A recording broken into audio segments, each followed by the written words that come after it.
Annie really wanted to appear on our podcast? I mean, we have mentioned her a couple times, so I feel like it's... We've only mentioned her in the context of how she talks about movies, which is... Maybe... what? Is someone gonna die? Her hair looks really good. Ooh. Ooh. Can we start talking? Can we start the podcast? What if I leave? This is a really intellectual discussion. What Annie, if I leave? You can't even see me. The microphone's hiding Annie, me. come on. Okay, bye. Bye. Oh my god. We love Annie. Oh, we love Annie.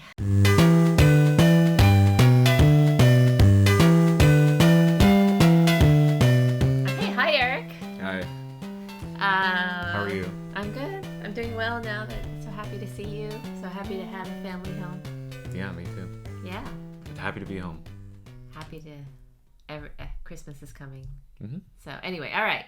Welcome to episode 10 of the Mom and Eric podcast. Today we are going to talk about Steven Spielberg as a director. We are going to talk less about Spielberg as a producer, primarily actually because he's produced so much stuff and he's directed so much stuff. And I just wanted to talk a little bit about his accomplishments as a director and what I think some of his signature flourishes are as a director. We should also mention that it didn't feel right to have a Spielberg themed podcast without having one of his greatest achievements as a filmmaker on that list, which was Schindler's List. So Eric and I watched Schindler's List together yesterday, and it was harrowing. It was 3 hours and 15 minutes long. And it was really something. I'm very, very glad that we actually pushed through and watched it. I'm glad that we added it to our Spielberg list. However, it was not by any definition an easy movie to sit through or watch. It was definitely harrowing and draining, and it was really something. I saw my friends yesterday and they were like, so what'd you do today? I was like, well, I watched Schindler's List. And what they say? They're like, oh. Schindler's List is one of those movies that people admit to not having seen or never having seen, and the reason why they've never seen it is because they can't quite bring themselves to. They can't gin themselves up for it, It's traumatic. It's traumatic, right? Yeah. And so a lot of people say, oh, I've never seen Schindler's List. It's always on my list. It's constantly on my watch list, but I've never seen it. And but then again, they always say, but I don't know when I'll ever get up the capacity to see it. And having seen it, I'm so relieved that I finally seen it. However, it was really a drain on capacity. It was I was emotionally wrecked afterwards. But let's start at the beginning. Let's talk about Steven Spielberg. He is, by any measure, he is a legendary filmmaker. I have seen most of the films that he's directed. I haven't seen the latest one, so I haven't seen the Fabelmans, which is apparently his most autobiographical film. But I have seen. I've seen the big ones, and certainly he was a huge part of my childhood, huge part. E.T. was a big part of my childhood. Raiders of the Lost Ark was a huge part of my childhood. These are, you can't even, sorry, we're just laughing because Annie just sneezed loudly. You're going to have to keep it down in there. These were, he had a knack for making event movies. So he actually said that when he made Raiders of the Lost Ark. He said that he wanted to make the type of thrilling adventure movies that he got so excited to see in the theater as a kid, like these thrilling adventures of, Duck Daring Do or whoever, Dirk Daring Do. And so he wanted to make these films that would thrill kids and make them feel the whole magic of cinema. And when I was a kid, I absolutely felt that way. Absolutely felt that way. And Schindler's List is right at the top. Yeah, right. For thrilling adventure for Schindler's kids. List represents a pivot. Let's just acknowledge it at the outset. So I want to say, and actually that the Schindler's List color purple pivot represents for me what the turning point was for Spielberg, in that he both pushed himself to do something very different. They call it his humanistic turn, but I think that his humanistic filmmaking, like the real subject matter filmmaking, was actually less suited to his skills as a filmmaker, and I'll explain why and what I mean by that. So I think that there are things that bug me about his films as a when he does sort of when he takes on subjects like war and poverty and struggle and slavery, like The Color Purple. So there are things that bug me about his films, and I'll explain what it is in a little bit. But first of all, let's talk about some of the movies. I loved E.T. I cried as a child, a small child. I cried at the end of E.T. I loved Raiders of the Lost Ark. I still remember going to see that in the theater, and still remember like being like, like watching it like just completely. And when I think about it, actually now, all of the humor and lightheartedness of Raiders of the Lost Ark actually probably is the seed of my love for how the Marvel movies were made in that first era, the first Avengers phase, because it had that same type of lighthearted humor in very like grim situations, you know. So what were your impressions of Spielberg going into this podcast episode? Before Schindler's List, maybe. Well, I mean, Spielberg is the name that's always said for in place of like film director. Yeah. I mean, that's what everybody says, especially, when I got into film school, it was like, become the next Spielberg. And it gets really Nobody tiring. can become the next. But, he was known for just making really great movies, and iconic movies mostly. I think the biggest or the most prominent movie I'd seen from him, because I didn't really grow up with Raiders. Yeah. Because Raiders was it had some like gore. There was a guy who I think died from like a propeller plane or something. I just remember that scaring me. But, and I also think you were scared by the faces melting at the end. Yeah. So there's that. He was really little when he saw it. I mean, honestly, you guys were the ones that were like, "Oh, you wouldn't want to watch that," But I did watch Jurassic Park a little earlier when I realized that what you were saying about it being like one of the scariest movies was just like horseshit because it's just dinosaurs. So, but I can understand that it was scary when it came out. But can I tell you a funny story about Jurassic Park? Sure, for a second? of course. I was at a job, a small nonprofit in New York City. Actually, it wasn't that small. I was at a nonprofit in New York City, and my boss went to Martha's Vineyard for a month every single summer. And then when he came back, he could not bear the reentry to work. So the first day back, he said, "We need to go see one of the summer blockbuster movies that I want to see on a big screen because they didn't have any big screens on Martha's Vineyard." And so one summer I remember it was Speed, but then the next summer it was Jurassic Park, or maybe that was reversed. Anyway, Jurassic Park has the same elements of Jaws.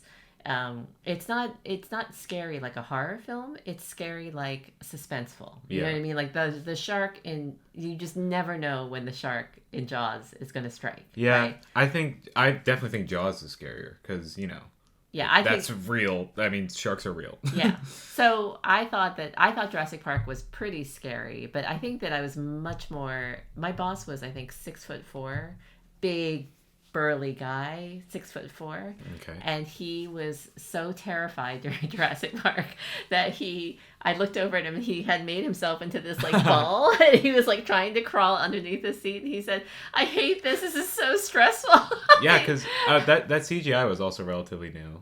Yes, the CGI was amazing. And that I'm sure that was kind of terrifying. Yes. Because it looked pretty real. All right, sorry, go on. So you said Jurassic Park. You thought that the scary thing was horseshit. What else? Yeah, but I mean, not for Jaws though. When I saw Jaws for the first time, and that was in high school. Yeah. That was actually scary. That was terrifying. It's like I think I've only seen Jaws once, but it's like a 2-month buffer where I can't go in the ocean until it's kind of escaped my mind, or I'm like, okay, I can go back. Yeah. What is your favorite Spielberg movie going into yesterday? Oh, probably Jurassic Park. I mean that's just an iconic movie. I've seen other ones. I've seen Minority Report. And it's so funny. I always think that Back to the Future is a Steven Spielberg movie. That probably says a lot about him, like in terms of like what what he's created. Like, Yeah. You would think that he would make something like Yeah. that. That was Robert Zemeckis, I think. Yeah, it was Robert Smith. I think he might have been a producer on it. He was. Yeah. He was a producer. Yeah. But you would think that he made that. But yeah. So probably Jurassic Park. I'm looking at the list right now. I still haven't seen. I mean, Raiders. Like, I just didn't grow up with Indiana Jones. I feel like I don't really have that deep of a connection. Also, I hated Temple of Doom. I hated Temple of Doom too. I wasn't really attached to that. I haven't seen West Side Story. Haven't seen Catch Me If You Can. I have seen Catch Me If You Can many times. Dad always watches that when it's on. Like, Really? always.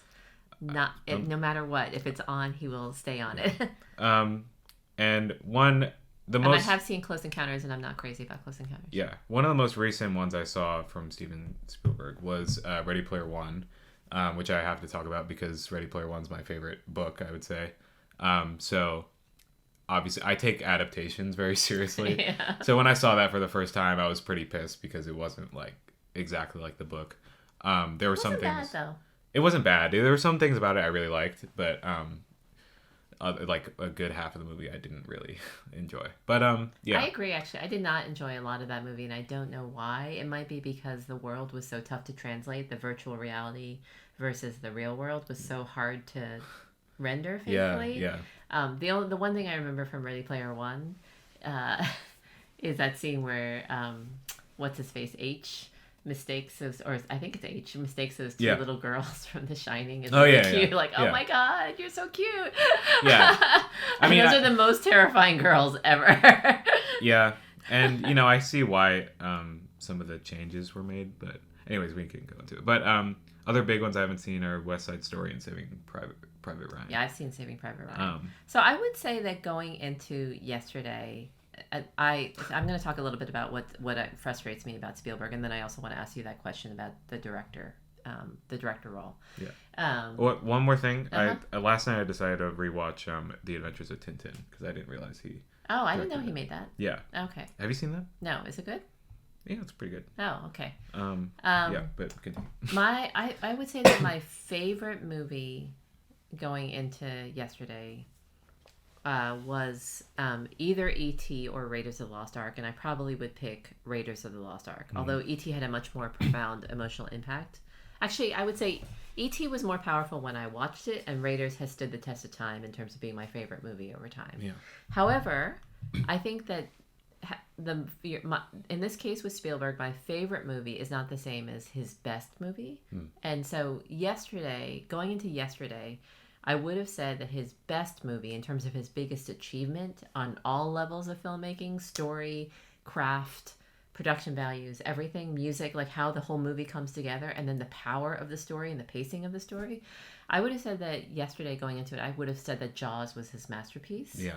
And then now after seeing Schindler's List, I am really on the fence about whether or not I think that Jaws is a masterpiece. Like, I think that Jaws is a masterpiece of pacing. I think it's so tightly plotted. You know what I mean? It's so tightly plotted, and the growing dread about how terrifying the shark is, the buildup is unbelievable, and then it all comes to a head when that line when it's like, we're gonna need a bigger boat. You know what I mean? Like when they first see the shark, and up until then it's like this slow burn of terror, But yesterday, watching Schindler's List was a slow burn of anguish and heartbreak and terror. Schindler's List might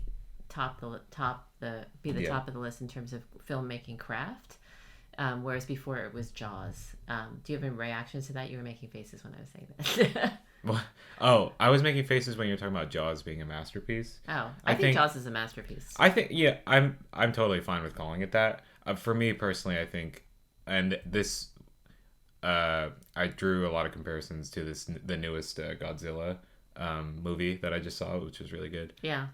But both of them, I feel like, just drag out a lot of the things a little too long. I think that's a common criticism of Jaws, but like once they're out in the ocean and like the Jaws shows up and stuff, like it just starts to get a little long. Like I feel like they could just kind of be cutty with it, especially maybe since that's just because you're an editor. I don't know, but maybe like because they had the long buildup is great, and that's what makes like a sort of climactic, just sort of decisive finish like a lot more a lot more concise. But I don't know. I mean, I think it's a very well constructed movie, and I think Schindler's List is just in a category of movies that's like untouchable. You know, because of subject matter, because of craft. But both. I mean, I think there's no flaws with Schindler's List. I don't think.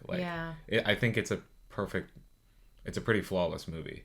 And I think, and you might be right. Maybe if you don't like some of the things, or some of the choices, it's not. That doesn't say anything about how the film was made. I don't think.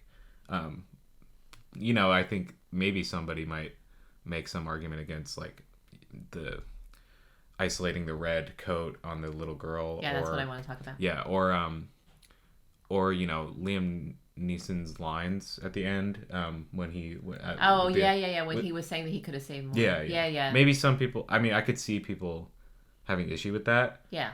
Those are the areas for nitpicking. Yeah. But if we're nitpicking. Yeah. And same with Jaws too. I mean, that's just nitpicking. Can we talk for a little bit about what we thought was so masterful about Schindler's List? Yes. So number one, I will just say that I went into that movie thinking that it was going to be about the list. I did not know that it was going to be an account of the Krakow ghetto, being the Jews Jewish people in Krakow slowly being exterminated. And so there's an agonizing progression from, first they're herded into the ghettos, then they're herded into the work camps, and then they're sent to Auschwitz. And that is all covered in agonizing detail. Some of the things that were done incredibly powerfully well in the film. So the first time I really just started to break apart was when they were looting, when they took the people out of their homes, and then were herding them into the ghetto, into these crowded rooms. And then you see that it's they can come up with whatever fucking ideology they want. It's really just about stealing. It's just stealing. Like they are exterminating a people and they're stealing from them. That's it. So they come up with all these grand theories about race and ideology. And I was sitting there thinking, it's bullshit. It's just looting. It's exactly what the Republicans were, the MAGA Republicans are all about. It's looting. It's looting for your own gain and profit. And then you come up with some theory as to why you're superior. And so I was breaking apart at the sight of people like the Nazis combing through, those suitcases and looking for all the valuables, and people hiding their valuables in their family heirlooms. But the detail was unreal. Like the fact that the suitcases were packed the way that they were, and just the production design of just the fact that you were inside the ghettos and the way that the light was, when you were going through these cramped staircases and the hallways. The production was unreal in terms of the subject matter. And so there are many images. That's the other thing. There are many images from that movie that are going to be forever seared in my brain. And so the scene where they're at Auschwitz and they look up and they realize what the crematorium, what the gas chambers actually are, the angle on the chimney, and the smoke billowing out, that I can't even talk about. Yeah. That to me was just like so mind-blowing and powerful. Really thought that the fact that the movie being shot all in black and white was, I think, the right choice. I thought that the score was pretty amazing.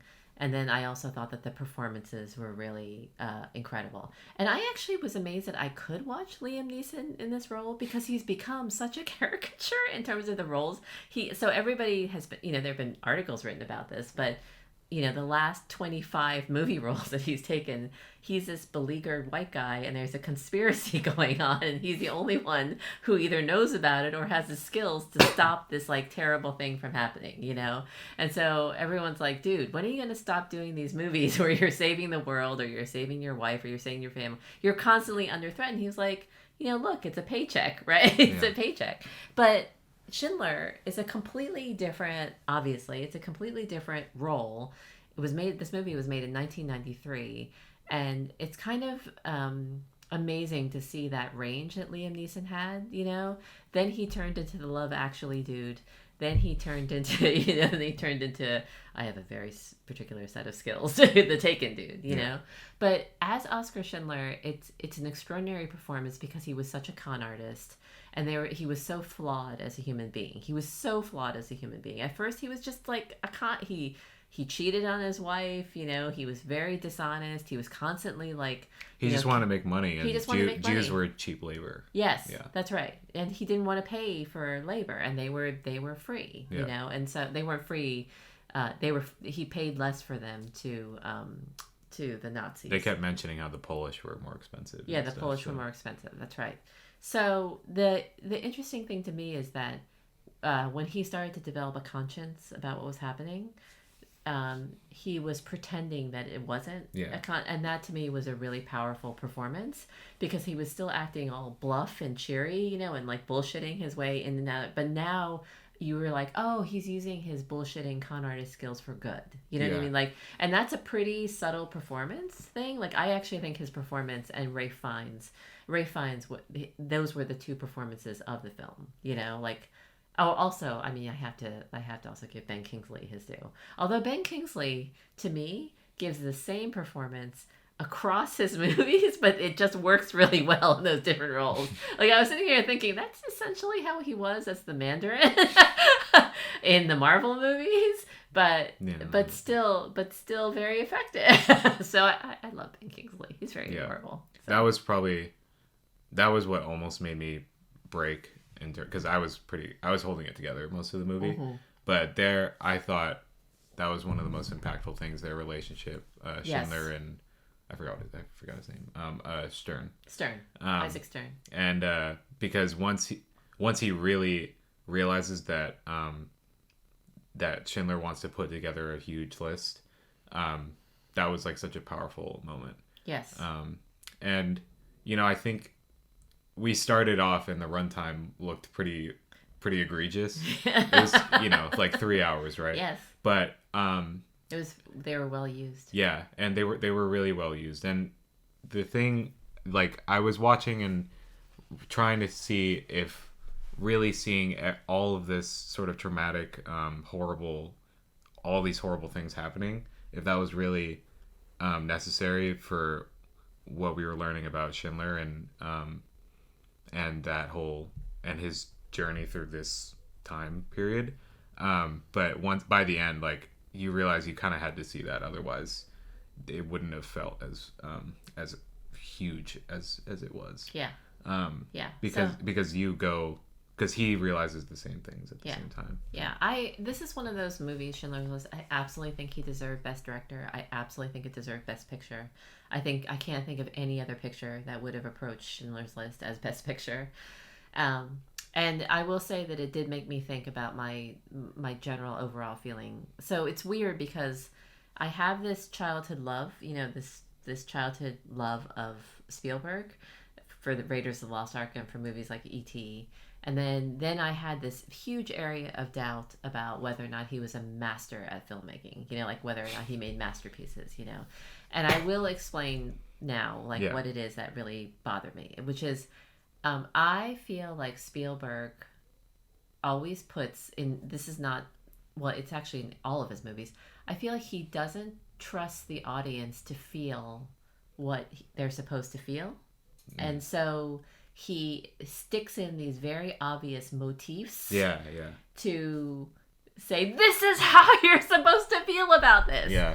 And so it's the classic example of the opposite of show, don't tell. It's the tell, don't show. You know? And so I feel a little bit insulted by when he does this, because it makes me feel like he thinks we're stupid, you know, like, or that we're not allowed to bring ourselves to the filmmaking experience. And it really, really, really, really, really bothered me in The Color Purple. So in The Color Purple, which you don't know the story of, but in The Color Purple, there's a story of these sisters growing up in post-Reconstruction South, where Black people are still segregated and treated horribly, and these sisters are separated, but in the beginning it's established how close they are, and in the book, it's all done, it's all first person, but in the movie Spielberg does this thing where he has them play patty cake with each other while they're singing, and then he effing repeats that. So then when they're separated for many years and they see each other, the first thing they do is they start playing patty cake with each other and singing to each other.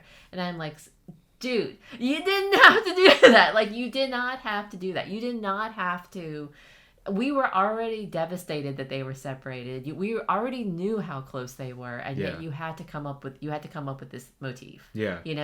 And it's the same in E.T. It's the finger, right? And so it works sometimes. Like sometimes, like the thing, but that's what I mean. Like, he couldn't help himself in Schindler's List. That red coat is it. That little child in the red coat is basically Spielberg screaming, this is the moment that Schindler starts to develop a conscience and realizes what's happening. You know what I mean? Because suddenly he's able to understand that these are human beings that are being persecuted. They're not just they're not just labor. They're not just cheap labor. They're not just masses of people. They are actually human beings who are being exterminated and shot, And so Spielberg, we would have gotten that without the child in the red coat, Yeah.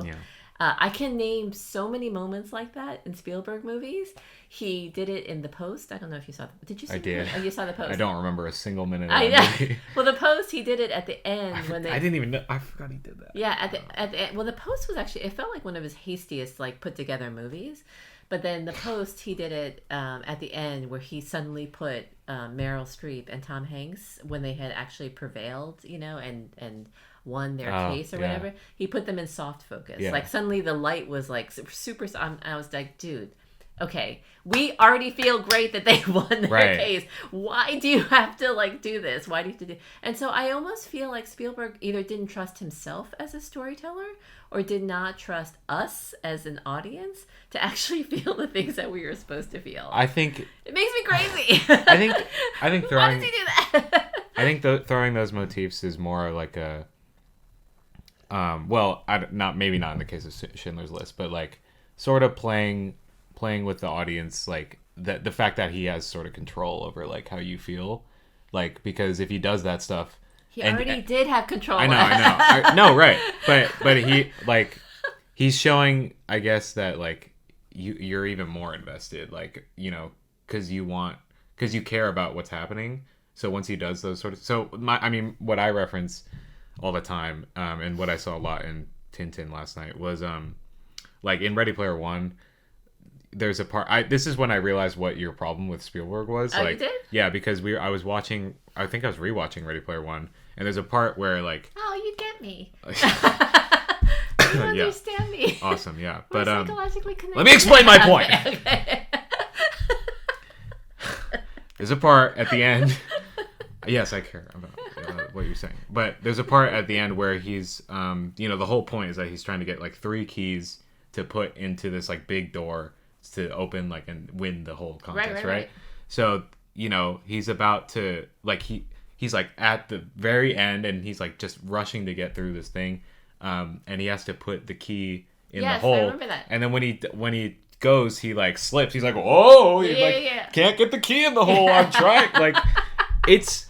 It just seems pretty stupid because these things, these sort of motifs, those specific sort of motifs happen by accident and against the character's control. Right. And I think that's, while you can make the argument that it's suspenseful or fun or playful, to me it's just annoying because it just there was a point and we were on this track and then now it's just it's just sort of unnecessary bullshit.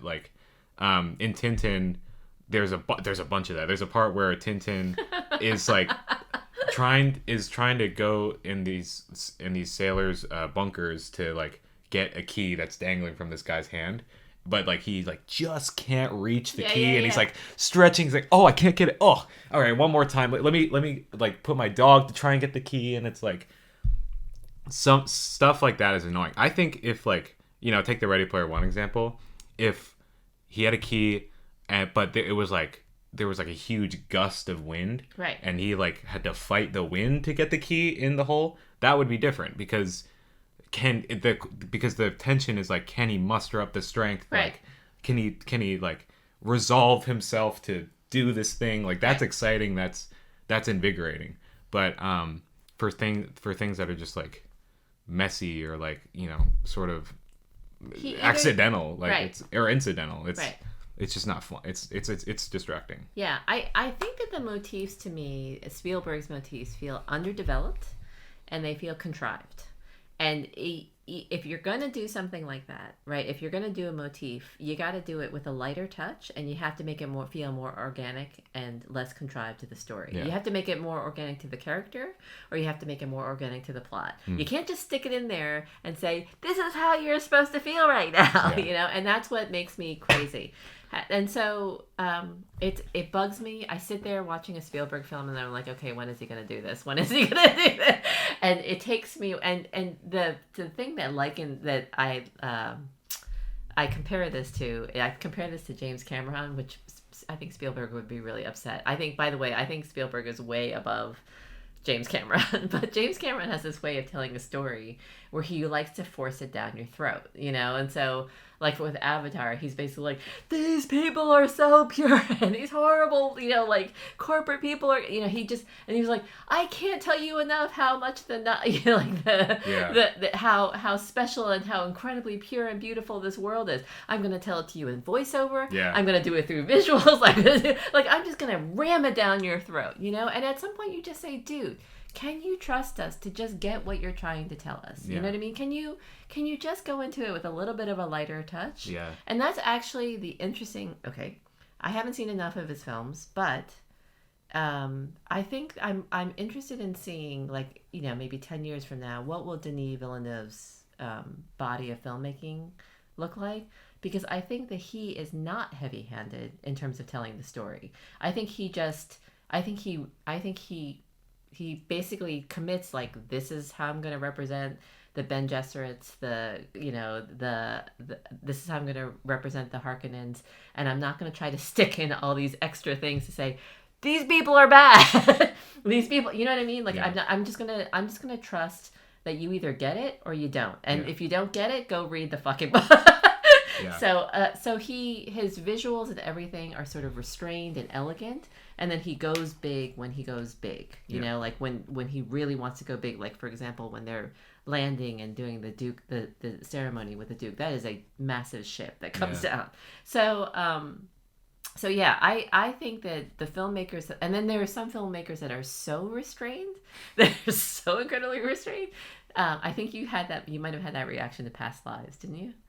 Yeah. Yeah, like Past Lives is a little bit like, and then so sometimes the filmmakers are that's true. Yeah, sometimes the filmmakers are so restrained, you're thinking, oh, this is a little bit like watching paint dry, and sometimes it works, and sometimes it does not. So an example, by the way, for a director that when it worked and it did not, well, sort of did not, was Alfonso Cuarón, who made this great film, Y tu mamá también, had a lot of moments of just atmosphere and setting the scene, and just watching the characters be. But there was a plot. There was like a forward momentum. There was a plot to the emotional. There was a momentum to the emotional development of the characters. But then when Alfonso Cuarón made, I hope I'm not getting this wrong. I think he made Roma. Yeah. Yeah. So when he made Roma, when Dad and I were watching it, we were just like, also in black and white. After about like an hour, we're just kind of tilting our heads like, okay, this is really interesting. And, you know, we were just watching, but it was like watching paint dry. Yeah. You know, there wasn't enough. And it's exactly the thing that frustrated you so much about Boy and the Heron, you know, no through line. Yeah. So in other words, there are filmmakers who either go off on so many tangents and lose the through line, or they're so restrained and so quiet that you're like, okay, I need a little bit of revulsion. And I don't, that in no way communicates to me bad filmmaking. Mm-mm. It's just a choice decision. Like, because, you know, for those Spielberg motifs, I could see exactly why somebody would love that sort, like, because the thing I was talking about, the sort of accidental, like almost there, not all, you know, not all the way there sort of moments. John Williams comes in with the score and it's like, what, it's like, what, and to some people, I could see that being so exciting. I mean, in that scene in Ready Player One, they also cut to people who were watching him do the thing, and they were like, "Oh, get it in there!" Like, and I could see the sort of emotional and good elements of that. It's just for me, I just don't like it. Same with watching paint dry. Yeah. Some people, I think people who are in the example of past lives, who are way more in tune with the story, or who are more attached to the characters, like that will resonate with them either way. Same with Banshees of Inisherin. Like I just rewatched that, and it was way better than the first time I saw it. Yeah, because the first time I saw it, I just felt like it was sort of bleh. Like it just, there was not that sort of neat little wrapped up bow at the end that I usually like about most movies. But then I watched it again when I was feeling a little lonelier, and you know what? My perspective changed greatly on that movie. So, sometimes watching paint dry, if it's a certain color that you like or that you feel, maybe resonates with you a bit better. But yeah, maybe. And that in no way, it's just a preference thing. It's not like this is bad. Yeah. There's a lot of things that are like in movies that are bad just objectively, but that doesn't apply to these sort of movies. Overall, I would credit Steven Spielberg as one of the great directors of our century. I like him a hell of a lot more than Scorsese, I might add. I just like to bust on Scorsese. Funny joke about Scorsese, by the way. I think I told you this. I was playing this game with a couple friends called Idiot, and the object of the game was that you had to name films that you have not seen, and then you scored points if the other people have seen it. So you scored points for being an idiot.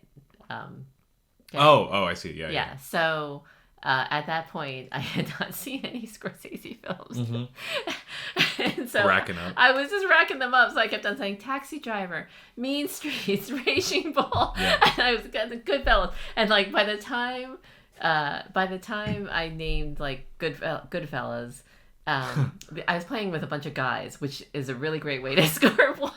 Yeah. And so that was with Scorsese. And then this one guy was just like, I thought this game was called Idiot, not complete cultural ignoramus. Like, it's just savages. Like, he was so mad that I was racking up points. Oh, and then I remember scoring points also because I had not seen at that point It's a Wonderful Life. But anyway, that's another story. Yeah. Okay. So I do want to say that I think that Spielberg is a masterful filmmaker. I also have this sense of gratitude that he created such magic for me when I was a kid, I don't think I have quite the same adult appreciation, and I don't think that I would list any of his movies as in my top 10 favorite movies. That's what's interesting to me. Like none of his movies are in my top 10 favorite movies. And it's some combination of me being annoyed by the motif, me being, the films don't speak to me other than that childhood magic of Raiders of the Lost Ark, and so I don't get that. I don't understand why he's not in my top 10. Yeah. And so, but I have so much respect for him, which I know seems like damning with faint praise, but it's still the, and so I guess this leads me to I do want to share one memory, which is that Eric did a summer program before he went to college. He did a summer program at USC, the summer film course for 6 weeks. And when we dropped him off, that was the first time I had seen the USC campus. And it was kind of terrifying.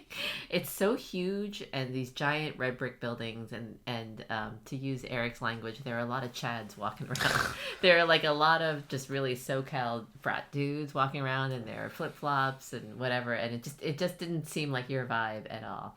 But then we go to the film school part, and holy crap.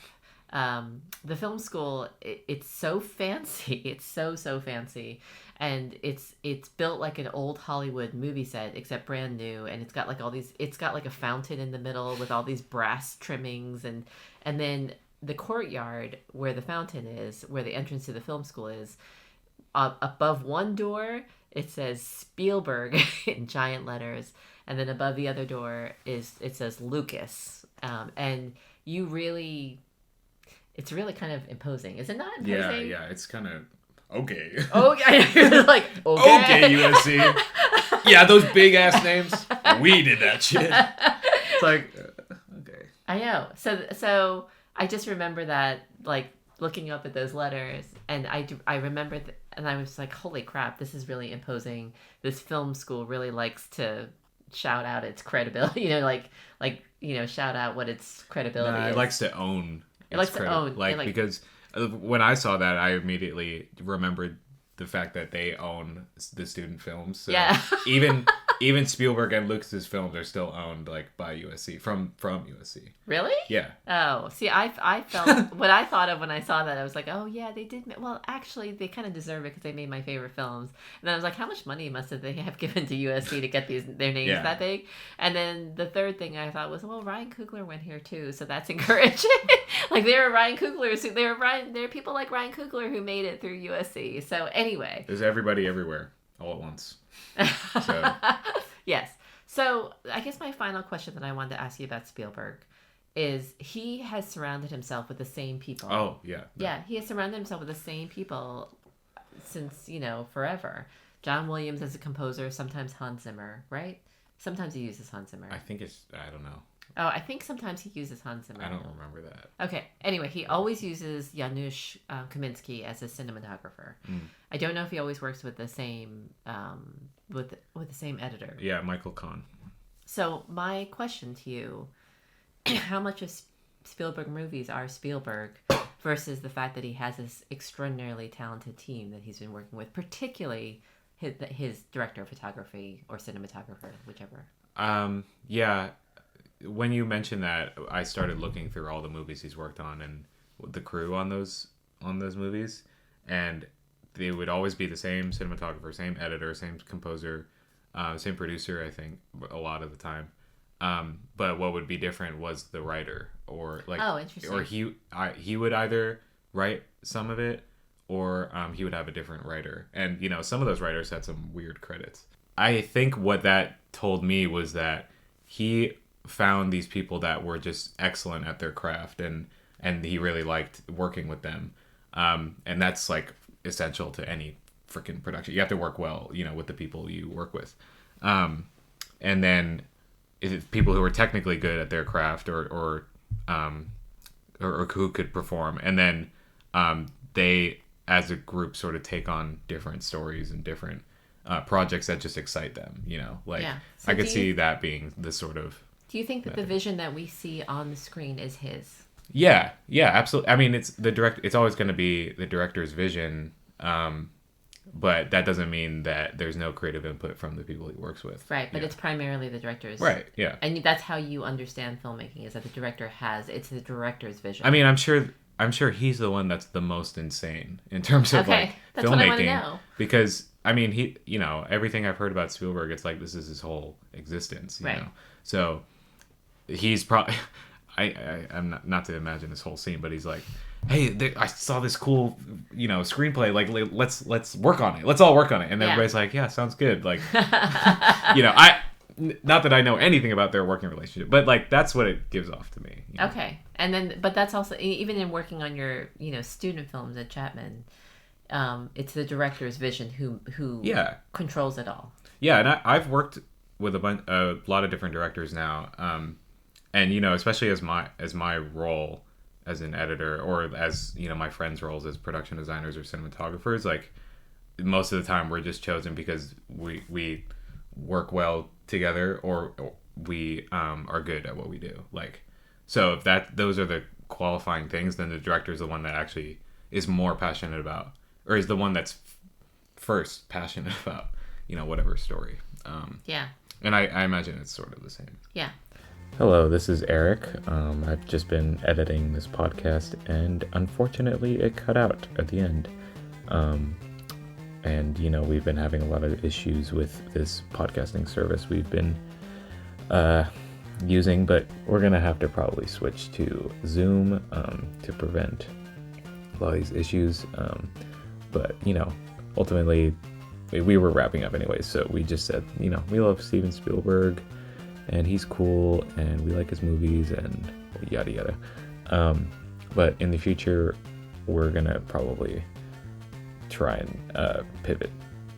I mean, it's kind of ridiculous that we've had a little bit too many technical difficulties, but hopefully by the next time they'll all be gone. So sorry about that for our loyal fans out there. Yeah, but we'll fix it for next time. So thank you for listening, and catch you next time. Bye bye.